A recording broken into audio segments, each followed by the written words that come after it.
O presidente dos Estados Unidos, Donald Trump, manifestou-se sobre a atuação do governo Jair Bolsonaro no combate aos incêndios na região amazônica. Pelas redes sociais, Trump disse: "Eu pude conhecer bem o presidente Jair Bolsonaro em nossos contatos com o Brasil. Ele está trabalhando muito duro na questão dos incêndios da Amazônia e, em todos os aspectos, fazendo um ótimo trabalho pelo povo brasileiro, o que não é fácil. Ele e seu país têm o apoio irrestrito dos Estados Unidos." O presidente Jair Bolsonaro agradeceu pelo apoio. Bolsonaro disse: "Obrigado, presidente Donald Trump. Estamos tendo grande sucesso no combate aos incêndios. O Brasil é e seguirá sendo exemplo para o mundo em desenvolvimento sustentável. A campanha de fake news fabricada contra a nossa soberania não prosperará. Os Estados Unidos podem contar sempre com o Brasil."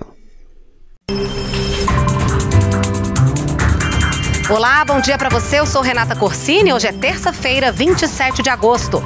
A partir de agora, estamos juntos no Brasil em Dia, com muita informação e serviço para você. Confira os destaques desta edição. Governadores da Amazônia Legal se reúnem hoje com o presidente Jair Bolsonaro para discutir o combate às queimadas. 1.000 homens das Forças Armadas já estão atuando nos 9 estados da região. E veja também, Polícia Federal já investiga possível atuação criminosa em incêndios na Amazônia. Fique com a gente, o Brasil em Dia já está no ar.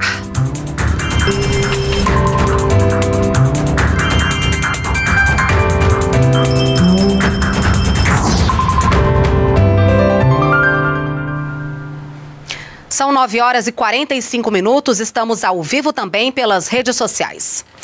E nós abrimos essa edição indo direto ao Palácio do Planalto, porque daqui a pouco o presidente Jair Bolsonaro tem reunião com governadores da Amazônia Legal. Quem está lá é a repórter Daniele Popov, que vai acompanhar esse encontro. Olá, Dani, bom dia para você. Oi, Renata, bom dia para você, bom dia a todos. Olha, daqui a pouco, logo mais às 10 horas, tem início essa reunião entre o presidente Jair Bolsonaro e governadores da Amazônia Legal, essa região que compõe, que é composta por estados onde há presença de floresta amazônica, ou seja, são todos os estados da região norte, mais o Maranhão e o Mato Grosso. Também participam dessa reunião, além dos governadores, vários ministros, entre eles os ministros da Defesa, do Meio Ambiente e das Relações Exteriores. Lembrando, Renata, que a pedido do ministro da Justiça e Segurança Pública, Sérgio Moro, foi iniciada a investigação pela Polícia Federal dessas ações orquestradas que espalharam incêndios pela região amazônica. O ministro, inclusive, chegou cedo aqui no Palácio do Planalto para uma reunião com o presidente Jair Bolsonaro. A Procuradora-Geral da República, Raquel Dodge, também disse nessa segunda que, confirmando, essa suspeita dessas ações criminosas na região. Os 9 estados que compõem a Amazônia Legal já aderiram ao decreto da garantia da lei e da ordem para iniciar as operações de combate aos incêndios na região. E a liberação de recursos que estavam contingenciados vai ajudar a financiar essas ações. Os 38,5 milhões de reais liberados para o Ministério da Defesa são recursos para operações de garantia da lei e da ordem que estavam bloqueados. A liberação vai ajudar nas ações de combate aos focos de incêndio na Amazônia. Na última sexta-feira, o presidente Jair Bolsonaro autorizou o emprego das Forças Armadas na região. Militares vão atuar em áreas de fronteira, terras indígenas e unidades federais de conservação. Os 9 estados que compõem a Amazônia Legal já formalizaram a solicitação para emprego da garantia da lei e da ordem ambiental. A região é formada pelos 7 estados do norte do país, mais Mato Grosso e Maranhão. As Forças Armadas já estão atuando em Porto Velho, Rondônia, com 2 aeronaves C-130 Hércules, próprias para combater incêndios. De acordo com a aeronáutica, o C-130 conta com 5 tanques, que comportam até 12.000 litros de água. As ações de combate às queimadas que atingem a região amazônica são coordenadas 24 horas por dia a partir da sede do Centro de Operações Conjuntas em Brasília. O centro reúne representantes de órgãos como o IBAMA, ICMBio, Forças Armadas, além dos Ministérios da Agricultura e do Meio Ambiente. E sobre notícias veiculadas a respeito de um suposto financiamento ambiental para a Amazônia, o Ministério das Relações Exteriores divulgou uma nota explicando que já existem vários instrumentos no âmbito da ONU para financiar atividades de redução do desmatamento e de reflorestamento. O texto diz ainda que, na situação atual, falta clareza sobre o nível de compromisso dos países desenvolvidos sobre esse assunto. E o presidente Jair Bolsonaro foi ao Ministério da Defesa na tarde desta segunda-feira para tratar sobre a crise provocada pelas queimadas na Amazônia. Outros ministros, entre eles Ernesto Araújo, das Relações Exteriores, e Sérgio Moro, da Justiça e Segurança Pública, também participaram. Vale lembrar que no fim de semana, o presidente Jair Bolsonaro anunciou que mais de 43 mil militares das Forças Armadas podem reforçar o combate aos incêndios na região norte. Depois da reunião, o ministro da Defesa, Fernando Azevedo e Silva, detalhou as ações do governo federal no combate às queimadas. Demos uma resposta rápida e a situação, é lógico que a situação não é simples, fora isso estão sendo localizados os focos de incêndio, estão diminuindo, o estado do Amazonas está uma situação boa, né? Roraima também, o Acre, Rondônia preocupava um pouquinho mais, mas tem arrefecido pela nossa atuação. Nós já temos no Comando Militar da Amazônia, ali na região de Porto Velho, mais de 1.000 integrantes das Forças Armadas atuando como se brigadistas fossem, né? E estamos treinando esse pessoal. Nós temos ali 151 viaturas e 15 aeronaves já, isso aí, e 1.000 homens disponíveis e combatendo as queimadas, os ilícitos. Isso no Comando Militar da Amazônia, esse comando conjunto. E agora no Comando Militar do Norte, com sede em Belém. O Amapá numa situação relativamente boa, Maranhão também, norte do Tocantins também. Preocupa um pouco o estado do Pará, mas o comandante conjunto, o general Paulo Sérgio, com os outros integrando as Forças Armadas, e o governador ajudando muito, nós estamos enfrentando o problema nessa área. E nos últimos dias, as ações de combate ao fogo na Amazônia foram intensificadas pelo Instituto Chico Mendes de Conservação da Biodiversidade e também pelo Centro Nacional de Combate a Incêndios Florestais. Tá entrando aqui na Vila Samuel, olha aí pra vocês verem. Olha aí. Pré-fogo, Ibama, o Exército. O comboio chamou a atenção dos moradores de Candeias do Jamari, município de Rondônia. Vários carros e caminhões equipados passaram pela cidade para combater os focos de incêndios na região. Além do Exército, agentes do ICMBio, ligado ao Ministério do Meio Ambiente, foram capacitados para esta força-tarefa. São dois tipos de curso. Um do curso dos especialistas, que fizemos e capacitamos 120 especialistas, em torno de 7 cursos esse ano, para o período de estiagem, o período de seca, que se mostra agora nesse período. E também fizemos um grande contrato para 3.000 brigadistas, selecionando 1.170 para esse período de estiagem. Foi gasto pelo governo federal 18 milhões nessa preparação para o combate ao incêndio florestal. O Previfogo, vinculado ao Ibama, também está nesta missão de combate aos incêndios florestais.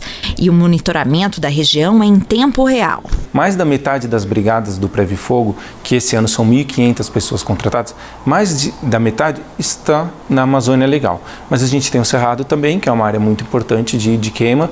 Temos o Pantanal, temos a Caatinga e a Mata Atlântica. O coordenador de incêndios do ICMBio lembra que, além das ações do governo, toda a sociedade deve se envolver na prevenção. Neste momento, precisamos de forças federais, estaduais, municipais e da sociedade civil trabalhando integrado para que a gente consiga fazer esse enfrentamento. Cresceu a emissão de debêntures no país, indicando recorde para este ano. O movimento pode sinalizar uma demonstração de confiança do mercado no programa de concessões do governo federal. Vamos até São Paulo entender melhor sobre esse assunto com Ricardo Ferraz. Bom dia, Ricardo. Explica pra gente primeiro o que são debêntures. Bom dia, Renata. Bom dia a você que acompanha o Brasil em Dia. Nome complicado, né, Renata? Mas não é tão difícil de entender, não. Debêntures são títulos da dívida que servem para empresas privadas captarem recursos no mercado financeiro. Na prática, quem compra um destes papéis está emprestando dinheiro para a realização de diversos tipos de empreendimentos. As emissões de debêntures alcançaram 14 bilhões e 300 milhões de reais entre janeiro e julho deste ano.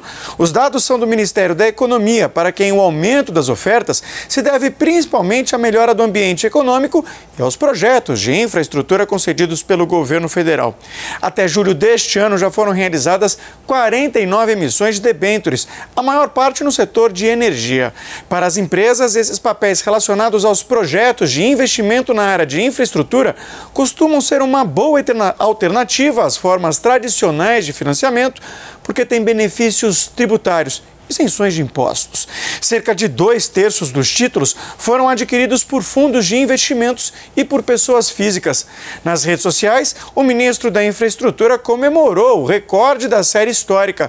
Tarcísio Gomes de Freitas disse que era um sinal de confiança do mercado no programa de concessões, do valor de nossos ativos e da retomada dos investimentos. A postagem também foi compartilhada pelo presidente Jair Bolsonaro. Renata. Obrigada, Ricardo, pelas suas informações. E olha, o Brasil registrou no primeiro semestre deste ano o segundo melhor nível em 30 anos no indicador que mede o impacto da pesquisa científica. Vamos até o Rio de Janeiro. Priscila Terezo traz os detalhes pra gente. Bom dia, Priscila.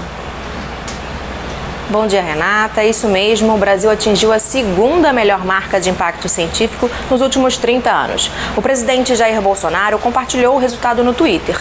Em junho, a marca já era de 0,89. A maior foi verificada em 2016, de 0,92, referente a todo aquele ano. Apesar do avanço nas últimas 3 décadas, o Brasil ainda está abaixo da média mundial, que é 1.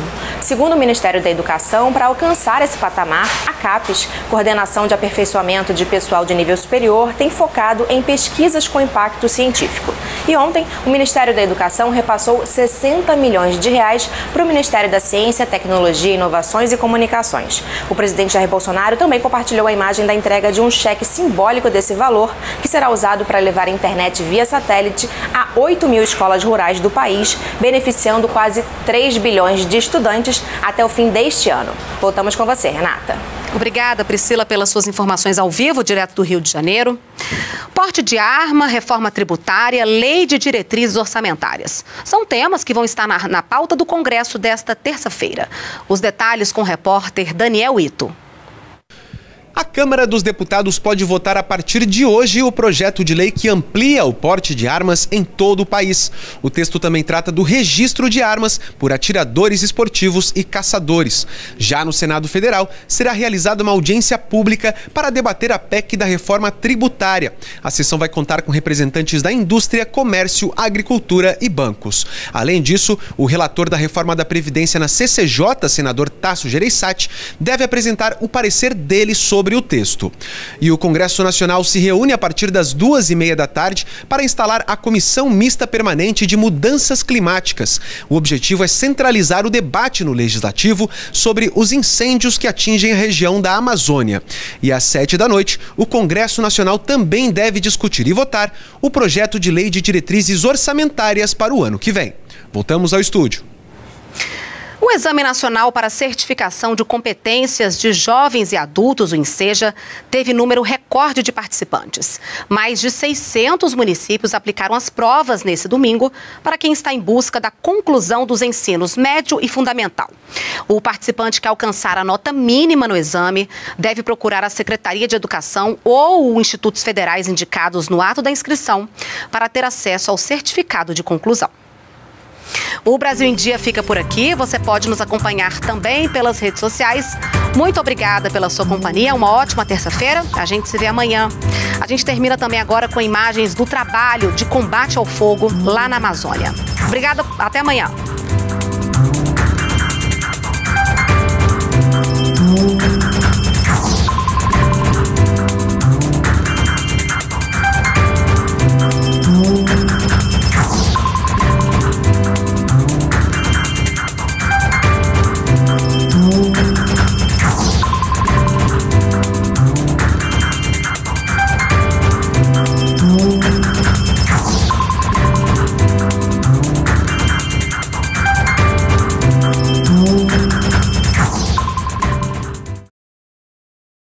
Se você apoia Jair Bolsonaro, curta este vídeo. Manifeste a sua opinião e compartilhe para que a vontade do povo brasileiro seja conhecida. Inscreva-se no canal para ter acesso gratuito ao nosso conteúdo. Uma produção Folha Política.